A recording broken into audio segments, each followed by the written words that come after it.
लेकिन बहुत से मित्र परेशान हैं, चिंतित हैं। सोमवार को कुछ बड़ा भयानक होने वाला है। उनको लग रहा है कि सब तहस-नहस हो जाएगा सोमवार को। ऐसा डर किस बात का? वैसे देखें तो जब टैरिफ की घोषणाएँ हुई ट्रम्प साहब की ओर से, उसके बाद एक दिन तो हम बड़े संयत खड़े रहे। उस दिन भी लोगों ने पूछा था कि कहीं ये एक्सपायरी वाला मामला तो नहीं है कि गुरुवार का दिन है, शुक्रवार को दिक्कत बढ़ेगी।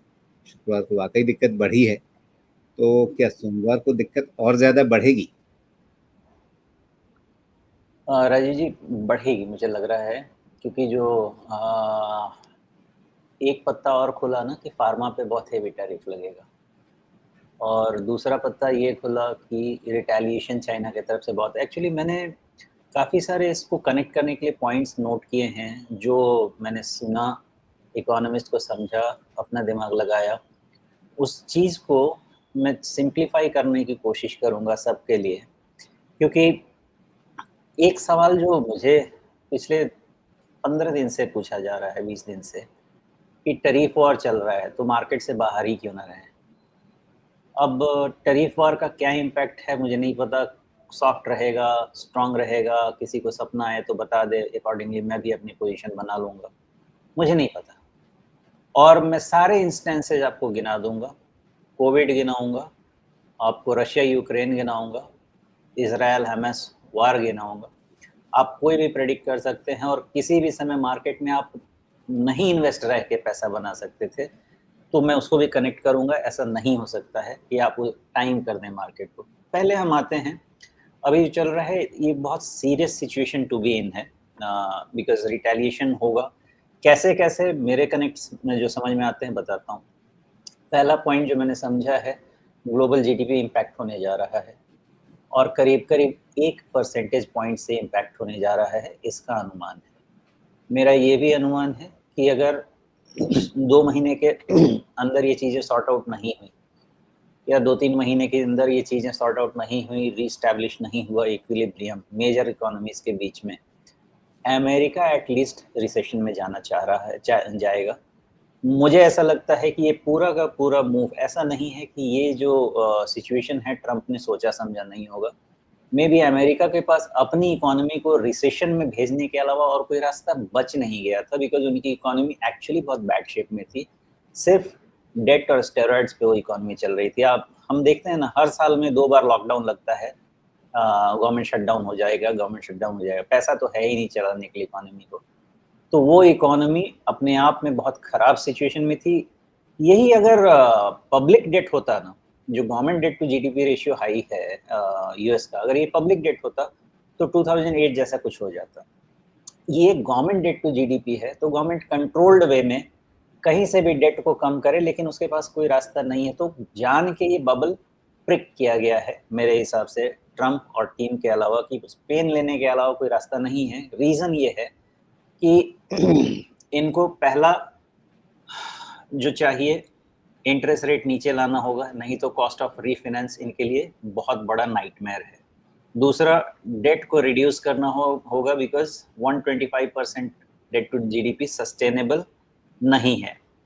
तीसरा, करेंसी को डेप्रिशिएट करना होगा, अदरवाइज़ इनकी चीज़ें बाहर के बाज़ार में अनअफोर्डेबल हो जाएँगी। ऑयल को लो रखना होगा, जो यूएस हमेशा चाहता है, और इन्फ्लेशन को नीचे लाना होगा। तो इन सब के लिए उनके पास कोई रास्ता बचा ही नहीं था मेरे हिसाब से, इसके अलावा कि एक बारी बड़ा पूरी तरह से सिस्टम को ही रीसेट किया जाए। लेकिन ये बहुत बड़े टर्मोइल में कन्वर्ट हो जा रहा है। नेक्स्ट पॉइंट ये है कि इंडिया की जो जीडीपी है, ये भी सफ़र होगी, मेबी 20-25 बिप्स, बिकॉज़ कहीं फ़ायदा कहीं नुकसान हमारे लिए है। नेट-नेट लॉन्ग टर्म में थोड़ा फ़ायदा होगा, लेकिन अभी हमारे लिए कहीं फ़ायदा कहीं नुकसान में हमारा जीडीपी भी करीब 25 बेसिस पॉइंट जा सकता है। नेक्स्ट मुझे ये समझ में आ रहा है, भारत ने बहुत अच्छा काम किया है। एक तो यूएस के साथ ही बायलैटरल ट्रेड नेगोशिएशन बहुत फास्ट ट्रैक कर दिया है, और बहुत ज़्यादा मुझे लगता है यहाँ पे करने की ज़रूरत है नहीं कुछ। मुझे अगर कैलकुलेशन तो मुझे नहीं पता इन्होंने क्या किया है, लेकिन जो बाज़ार में कैलकुलेशन चल रहे हैं, वो देखा जाए, तो ये मामला ये नहीं है कि तुम मुझ पे 2% 12% लगाते हो, मैं तुम पे 2% लगाता हूँ, वो नहीं है। ये मामला ऐसा है कि नेट मैं तुमको कितने डॉलर का दे रहा हूँ टैक्स और तुम मुझे कितने डॉलर का टैक्स दे रहे हो, इसलिए इसमें ट्रेड डेफिसिट भी आता है साथ में। तो सिर्फ मामला टैक्स रेट से एडजस्ट नहीं होगा, मुझे लगता है कि कुछ ट्रेड एडजस्टमेंट भी करनी होगी। अगर oil import Russia divert sorry India divert करे यूएस के तरफ, बाकी ये ऑटो जो है वो सब इंपोर्ट करना शुरू करे, तो एक तो ट्रेड फेवर में जाएगा यूएस के जो उनको चाहिए, और दूसरा फिर टैक्स की भी एडजस्टमेंट हो जाएगी। तो यहाँ पे एब्सोल्यूट टैक्स अमाउंट का आउटफ्लो का बात मुझे समझ में आ रहा है। वो एडजस्टमेंट करेगा, प्लस आपने सुन भी लिया होगा कि ईयू के साथ एफटीए की डील को फास्ट ट्रैक किया जा रहा है कि बहुत जल्दी रीएडजस्टमेंट होगा, और बाकी प्रधानमंत्री पड़ोसी कंट्री में तो पहुंच ही गए हैं वहां पे अपने इक्वेशंस को ठीक करने के लिए। ये छोटे से गैप में हमको परेशानी है, स्टॉक मार्केट को परेशानी पक्का रहेगी, लेकिन बाद में ठीक होके निकलेंगे पक्का। अब आते हैं टैरिफ पे, जो टैरिफ वॉर और टैरिफ निगोशिएशन दो चीजें हैं हो रही हैं।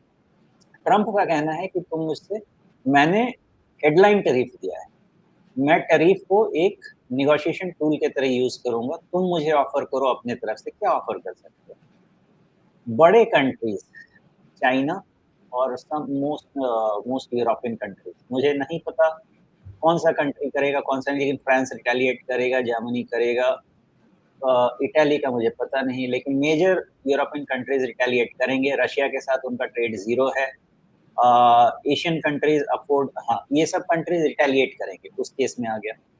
जो भी हमारे नीचे जीडीपी वाली कंट्रीज है वो रिटेलिएट नहीं कर सकते, या तो कंट्री छोटी है या उनका जीडीपी छोटा है। हम कंट्री बड़ी है लेकिन हमारा जीडीपी छोटा है, हम रिटेलिएट करने के सिचुएशन में ही नहीं है।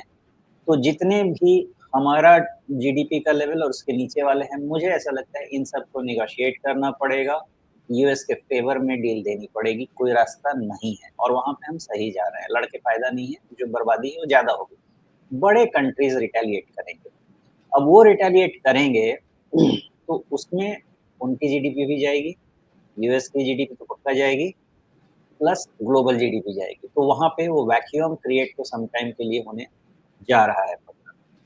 हाँ, मैंने जैसे बताया, भारत के लिए मुझे नहीं लगता कि बहुत बड़ा ब्लो होगा, शॉर्ट टर्म में स्टॉक मार्केट के लिए बड़ा ब्लो होगा, इकोनॉमी के लिए बड़ा ब्लो नहीं होगा, हम हर तरफ फैले हुए हैं। दूसरा, मुझे ऐसा लगता है जो कह रहे हैं, मैं क्या कह रहा हूँ, सभी कह रहे हैं कि इस बीच में जैसा आप भी कह रहे थे कि वियतनाम, बांग्लादेश इन सब का फ़ायदा अगर लिया जाए तो हमारा भी टॉय, फुटवियर और इन सब का जो ट्रेड है टेक्सटाइल्स, अपैरल्स ये सब और बढ़ाया जा सकता है यूएस के साथ एक्सपोर्ट। लेकिन एक प्रॉब्लम मुझे यहाँ नज़र आ रही है कि हमसे ज़्यादा तेज़ी से तो वियतनाम नेगोशिएट करने निकल गया है यूएस के साथ। तो अगर उनका ही पहले नेगोशिएशन हो गया, बांग्लादेश का हो गया, तो फिर हम उसमें कहाँ हाथ मार पाएँगे? तो वो थोड़ा मुझे डाउटफुल केस लगता है। चाइना वाला केस आपको समझा ही दिया। अभी स्टॉक मार्केट मुझे लगता है अप्रैल और सम पार्ट ऑफ मई, ये दोनों में अभी और ब्लीडिंग हो सकती है, एडजस्टमेंट होगा। हम एक-एक चीज़ के लेवल, एक-एक इंडेक्स के लेवल पे आज बात करेंगे। अम, यूएस गिरेगा, ज़बरदस्त गिरेगा, उसके अगेंस्ट में हम कम गिरेंगे। गिरेंगे, कम गिरेंगे, बाउंस हम यूएस से बहुत ज़्यादा होंगे, और यही मैं कह रहा हूँ कि अगले 10 साल तक, मे बी 5 साल से 10 साल तक emerging market including Indian equities, US equities को आउट परफॉर्म करेगा ही करेगा। लोअर ऑयल, ब्रेंट देख ही रहे हैं, चला गया 65 के, उसके नीचे भी चला गया होगा।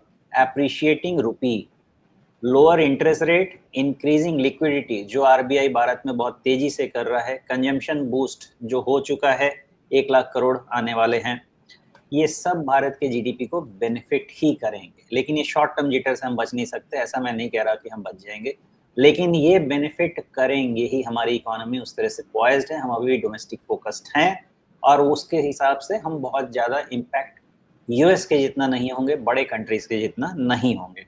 क्या इम्पैक्ट होगा वो समझते हैं। एक्सपोर्ट ओरिएंटेड कंपनीज और कंपनी जिनका एक्सपोजर ज़्यादा है यूएस में, वो इम्पैक्ट पक्का होंगे, वहाँ अनसर्टेनिटी बढ़ेगी।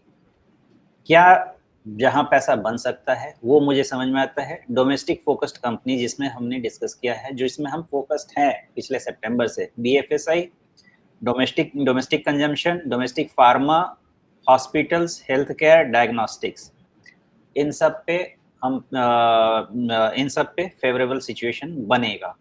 अभी गिर सकता है, लेकिन आने वाले समय में मेरे हिसाब से बनेगा। अब सवाल ये है कि आने वाले 2-3 महीने में ग्लोबल टैरिफ स्ट्रक्चर पे क्लैरिटी आ जाएगी, मोस्टली आ जाएगी। तो उसके बाद हम ज़्यादा भी डिसीजन ले पाएँगे। एक सवाल का मुझे सबको जवाब देना है, जो बहुत अभी मैसेजेस चल रहे हैं कि क्यों इन्वेस्टमेंट किया, बाहर रह जाते थे। मेरा बहुत स्ट्रॉन्ग बिलीफ है और मैं ये आपको अभी भी कह रहा हूँ, बार-बार कहूँगा। अगर आप इक्विटी को बैंक एफडी जैसा प्रोडक्ट सोच के आते हैं, तो आप इक्विटी में मत आइए। इक्विटी एक रिस्क एसेट क्लास है। हर 4 साल, 5 साल में आपको ऐसे शॉक मिलेंगे, बिना बताए मिलेंगे। अगर आप इन्वेस्टेड रहेंगे, अपनी सेक्टर पोज़ीशनिंग और स्टॉक पोज़ीशनिंग ठीक कर लेंगे, आपको रिटर्न मिलेगा। लेकिन अगर आपकी एक्सपेक्टेशन ये है कि हर फॉल में आपकी हालत खराब हो जाती है, आप प्लीज़ इक्विटी में मत आइए। आपके लिए प्रोडक्ट है ही नहीं। आप बैंक एफडी कीजिए, पोस्ट ऑफिस डिपॉज़िट कीजिए या घर में कैश रख लीजिए, थोड़ा बहुत सोना रख लीजिए, चांदी रख लीजिए, लेकिन इक्विटी भगवान के लिए मत कीजिए, क्योंकि इक्विटी करना है, ये रिस्क के बगैर आपको मार्केट में नहीं आना है। अगर आप इन्वेस्टेड रहते हैं ढंग के सेक्टर्स में, ढंग के स्टॉक्स में, अपने को 5 साल का साइकिल देते हैं, जैसे मैं हमेशा कहता हूँ, हर साल पैसा नहीं बनेगा। गारंटी हर साल पैसा नहीं बनेगा। 2 साल की तैयारी कीजिए, 3 साल में आपको 5-7 साल का पैसा बनेगा। अगर ऐसा कर सकते हैं, इक्विटी में रहिए। स्टेइंग अवे अगर सिचुएशन फेवरेबल होता, तो कोविड में जब तक 2022 तक कोविड रहा है, 2020 में शुरू हुआ, 21 के दिसंबर में डेल्टा आया, जिस समय सबसे ज़्यादा लोग मरे। 22 के मार्च अप्रैल में फिर से ओमिक्रॉन आया। अगर आप उसका इंतजार करते रहते, मार्केट नया पे नया हाई बना के निकल गया। खत्म होने दीजिए कोविड, आइए इक्विटी में करने के लिए कुछ नहीं मिलेगा। सेम आप रशिया यूक्रेन वॉर, आप खत्म होने का वेट कर लीजिए, सारा रशिया का भी मार्केट ऊपर आ गया, यूरोप उससे ऊपर चला गया, हम तो आ ही गए ऊपर। कर लीजिए इंतजार, बन जाएगा पैसा। इंतजार करके कि कंडीशन लगा देंगे आप इक्विटी में पैसा बनाने के लिए, नहीं बनेगा। डिसिप्लिन लगाइए, अपनी स्ट्रैटेजी क्लियर रखिए, उसको समय दीजिए, मार्केट से लड़िए मत, उसको समय दीजिए, पैसा बनेगा। Staying away in this condition from equity is not the solution. आप स्टे अवे कर लीजिए, आप फिर आके रोएंगे कल को पैसा नहीं बना। इन्वेस्ट कीजिए अच्छी चीजों में, उसको पेशेंटली होल्ड कीजिए, समय दीजिए। लीवरेज पे मत खरीदिए, वो पैसा लेके मत आइए जिसको आपको 5 साल 3 साल के रिक्वायरमेंट है। पैसा जरूर बनेगा, बहुत सुंदर मार्केट है, पैसा यही बनेगा, इसमें कोई डाउट नहीं है। लेकिन अपनी सोच को करेक्ट करिए, नहीं तो हर बार आप इसी प्रॉब्लम में पड़ेंगे। और जब मार्केट चलेगा, आप आएंगे मुझे 25% 50% का रिटर्न दो। मैं कहता हूँ 15-18% का रिटर्न का एक्सपेक्टेशन रखिए। समझाता हूँ, समझते नहीं है, अब भी समझ जाइए, वो रिटर्न बनेगा।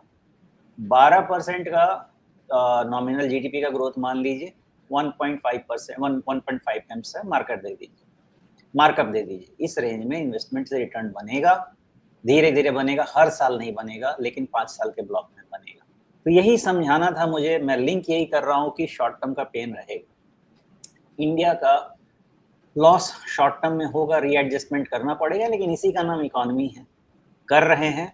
अगर आप इस चीज़ को समय देंगे, इकोनॉमी को ज़्यादा इम्पैक्ट मेरे हिसाब से नहीं होगा। अपनी इकोनॉमी को, स्टॉक मार्केट को थोड़ा होगा, और उसके लिए फ़ायदे के लिए इस्तेमाल कीजिए।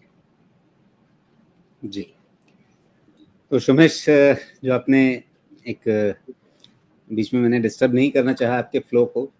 सारा कुछ सुनने के बाद एक ही चीज़ लगती है कि गर्दिश में है तारे, ना घबराना प्यारे, गर तू हिम्मत ना हारे तो होंगे बारे न्यारे। आपने पूरे चीज़ का निचोड़ ही बता दिया। इतिहास में आप जाके देख लीजिए, पैसा ऐसे जगह ही बनता है। इस समय ही आप हिम्मत नहीं हारिए, ज़रूर बनेगा। लेकिन ये कभी मत कहिए कि ये हो जाएगा उसके बाद मैं आऊँगा। आप आइए ही मत, यहाँ आइए ही मत, आने की जगह ही नहीं है आपके लिए।